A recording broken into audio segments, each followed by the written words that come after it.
Time to review more spooky things. Oh wait, never mind. This time it's a creepypasta and we have a bad one tonight. This is right up there with Sonic EXE Round 2 and Clockwork. It even challenges the almighty My Immortal. The story is called Happy Appy.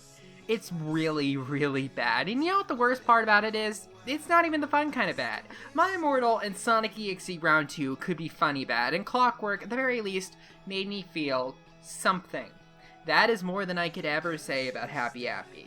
Yep, it's gonna be one of those creepypastas. Happy Appy is long, uninteresting, generic, slow, and provides no joy at all. It's not as stupid as Sonic EXE Round 2, it's not as offensive as Clockwork, and it's not as annoying as My Immortal, but the time that I spent reading this story is 100% wasted. Pardon me if I seem angry or cynical, but making this review is some of the least fun I've ever had for this show. There is not an ounce of artistic merit in this story. There is no reason for this to exist. I have a lot of ground to cover, so I better quit beating around the bush and just get started. This is Happy Appy. This story is told in the form of a blog written by some guy investigating the strange occurrences surrounding a fictional Nick Jr. show called Happy Appy. Why are there so many terrible creepypastas about Nickelodeon? Oh wait, I know why. It's because so many creepypastas are written by either stupid people that grew up in the 90s, or stupid people who wish that they grew up in the 90s. Meanwhile, I, and many other members of Generation Z, are sitting here uninterested because they're talking about stuff that we don't really care about. Anyway, this show starred the eponymous Happy Appy, who is bar none and without any doubt the single dumbest thing that any creepypasta has ever asked me to be afraid of. Happy Appy is what it sounds like, an apple. He is an apple with a face on a stick, and he is the villain. We are supposed to be creeped out by an apple with a face on a stick. I don't care if he says disturbing things. He's an apple with a face on a stick. I don't care if he makes death stares at the camera for minutes on end. He's an apple with a face on a stick. I don't care if he graphically murders innocent children. He's an apple with a face on a stick. Do you know what's scarier than Happy Appy? Sonic EXE. Also a teenage girl with a clock shoved in her eye.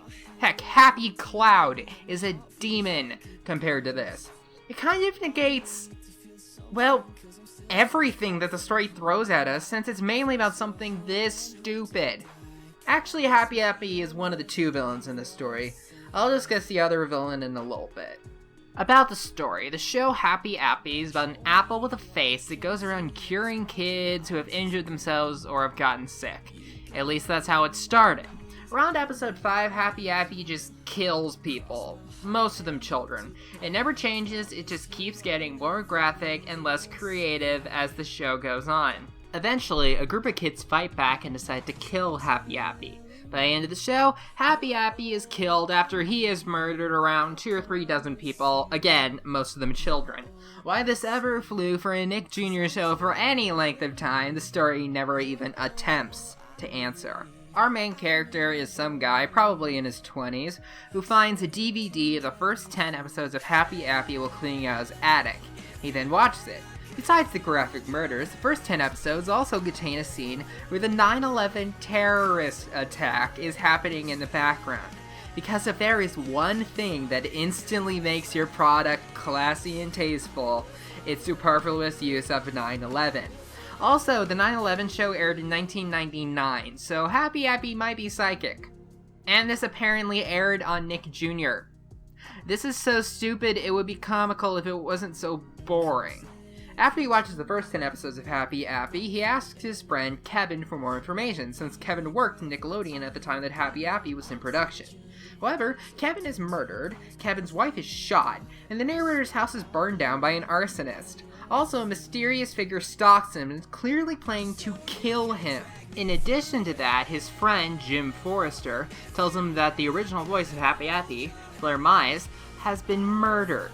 In short, pretty much any involvement with Happy Appy just ruins people's lives. So what does the narrator do when Jim offers to give him tapes of unreleased Happy Appy episodes? He watches them and posts about them online, of course. He sees the strange creature more and more, but this doesn't deter him at all. In fact, when he hears about a fire that burnt down the studio that Happy Appy was made in, he gets on a plane, flies 10 hours, and goes to the structurally unstable building to look for clues. He almost gets killed by the figure there as well. You see a pattern here? You might, but the main character sure as hell doesn't. Any further involvement with Happy Appy just makes his life more dangerous, and he keeps getting more and more involved for no reason at all. Nobody is forcing him to. I guess he just has a subconscious death wish or something. And on that note, one of the lowlights of the entire story is this sentence after he reads about the unknown figure in the news. Sometimes I ask myself why I chose to get involved with Happy Appy. 1. What makes you question things is not getting attacked multiple times by this thing, but hearing about it in the news. 2. Why do you choose to be involved with Happy Appy then? Also, he only sometimes wonders this and continues to do it, which implies that he has, to him at least, a sufficient reason to continue his involvement. I'd like to hear it. He should tell me. He's the narrator. That's his job. It's like whenever the prospect of watching Happy Appy is involved, all logic goes out the window. The figure attacks him before leaving a message saying that he left something in the narrator's pillow. In his pillow, he finds a DVD that has all of the Happy Appy episodes from seasons 1 to 3 unedited. His reaction is, and I quote, "Oh hell yes! This is dumb, like really, really dumb." While we're on that subject, one particular leap in logic just stands out. The narrator gets a letter after Kevin's death that says this, and I'm directly quoting here. "I've heard that you are researching on a show called Happy Appy. During an recent investigation of Kevin Costo's house, I found an incomplete journal that seems to be related to Happy Appy. I hope it will aid you on your quest to unlocking Happy Appy." 1. Fix your grammar. Who are you, Sermit? During an recent investigation of Kevin Costo's house, we found an watering can. 2. Quick writing tip. Don't end 3 sentences in a row with the same thing. 3. And most importantly, that just doesn't happen. How did he hear about the narrator's investigation? Why does he care enough to send the narrator evidence from a still open murder case? What freaking planet are you on, author? Also, shouldn't the police be investigating this stuff? Or did the narrator never tell the cops about the show factoring into the case? I guess not.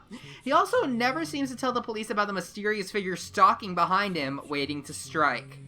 I've alluded to this mysterious figure enough, so I better go into deeper detail about it. The narrator gives him the nickname Forensic, which I personally think is really stupid sounding. There isn't a concrete description of him all in one place, but over the story he's described as being really tall, really skinny, having red eyes, wearing a black robe, and having a strange gas mask sort of thing on his head. Basically, he's the Imperial spy from episode 4. He tries to kill the narrator the entire story, as well as anybody else involved with Happy Appy. His reason for doing so? The answer is so unbelievable that it actually sounds like a joke. He is the director of Happy Appy, and he's using this as a sort of satanic snuff show to kill children. So all the kids and people that were killed by the apple actually died in real life somehow. Speaking of real life, let's also just look at the situation.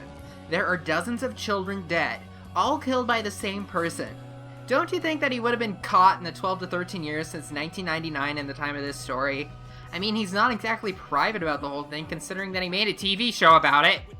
So, the plot is asinine, the pacing is way too slow, and there is little to no originality. So, I don't think that will surprise you to say that the grammar is a C+ at best. For example, there are plenty of variations of much more worse in several parts of this story. Wait, I think I know who wrote this. Let me Skype the author right now and find out how they're doing. So, how's your life improved since writing Happy Appy? It's nothing out here that has changed. If anything, it went from worse to worse, sir. I see. How long did it take for you to write this story? I mean, it's pretty long. A long periodically time. That's what I thought. In all seriousness, I don't really blame the author too much for these errors, since I'm going to go out on a limb and say that English is not the author's first language. I say this for two reasons. Firstly, the errors aren't really ones that a person who has English as their first language would make, such as getting phrases or slang wrong. But more importantly, the main character is named Gerasim Yakovlev. But something that I won't give a pass for is some blatantly lazy writing, which is not acceptable in any language. I have 3 examples of this. First up is a mistake in the order of events. At one point, he confirms that a name being spoken is not Kevin. This should have some significance to it, since Kevin is a character in the story. The problem is, at that point in the story, Kevin had not been introduced yet. Oh wait, I got an email. Ooh, it's from QC! Anyway, the next one is a lazy contrivance covered up with another lazy contrivance. He's meeting up with somebody, and the directions tell him to go down a dirt road. He takes another route because he doesn't want to get his shoes dirty. I mean, come on, he just bought those J's about a week ago. Well, lucky, it turns out the forensic was waiting by the side of that dirt road to ambush him. So, it was very convenient. Lastly is a plot hole that is lazily covered up later in the story, like much later. Forensic is a name that the director of Appy must have made up himself, since somebody says it at a time before the narrator starts calling him that. This would be a plot hole, but apparently, he came up with that nickname because right before that post, he just found a slip of paper that said, "I'm forensic." Gee, it would have been really nice if he had mentioned that at that time. Appy is absolute garbage. Nobody should read it. I only read the story and wrote this review so that nobody else has to read it. Let's see, I didn't have much fun reviewing Monster A Go-Go, and I didn't have fun reviewing this. I need to review something that I can enjoy. Well, I'll see you then, I guess. In the meantime, thanks for watching.